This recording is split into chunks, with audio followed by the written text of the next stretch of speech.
Hello everybody, my name is Craig Bennett, and today we are going to be doing a Star Citizen video. In this one we are going to be getting into how to make the most amount of money in mining within the game. So as far as this goes, you're going to need to have a ship. There's only two of them, and it's Prospector or Mole. Preferably you're going to actually buy it in order to get proper mining lasers and all the other stuff. There is ways to do it without getting a proper ship, but it takes so long, and then honestly if you time it out, it might not be worth it if you don't own a ship. So once you own the actual ship, you can go to this particular site, the DPS, and basically this will show you what given changes can do for your ship. You want to reduce the time as much as possible in travel. The reason for that is we're going for Quantanium, which is volatile. You got 15 minutes from picking it up before it blows up. Simple as that. And note, any bump or anything like that can shorten that time by a good bit. So once you have that, what you're going to need is a Lancer, and go for a Stampede and Focus 3, and also a Filter. And basically what that does is the Stampede gets you within a good range. A Lancer is pretty good as far as the mining lasers. The Focus helps with the being able to actually hit the right mark, and the Filter basically filters out the inert material, as it said in the description.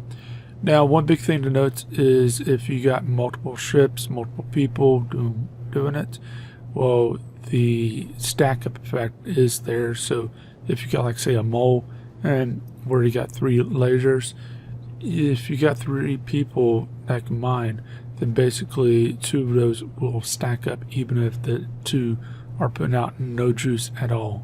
Just enough to get a little beam connect, and that's it. So just enough that. Now, as far as that goes, once you got all that said and done, from ArcCorp or ArcCorp areas, go and set your destination to Hurston.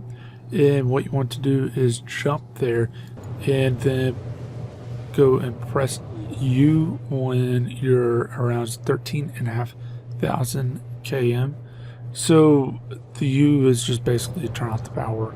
Now, as far as that goes, once you get there, you're going to want to set your destination back to whatever station you want to refine to. Again, once you pick up this stuff, the countdown's going to start.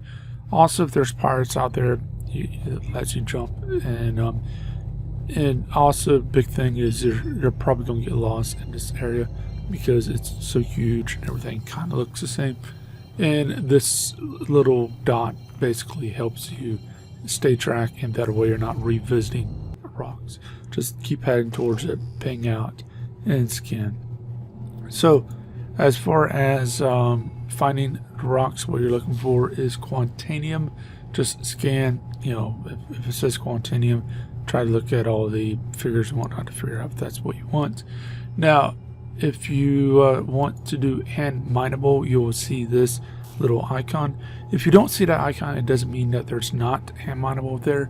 Look at the cracks within the rock before you open it up, and you might find some hand minables there. So I don't really worry about hand minables, because hand minables tend to not be worth it, especially going from off the ship, on the ship type of situation. Picking up the actual rocks in space is a pain, and the amount that you make is honestly not as much as I would like. So if you got multiple people, that's one thing, but if it's just you, then realistically you just need to focus on simply mining and get this stuff on your ship.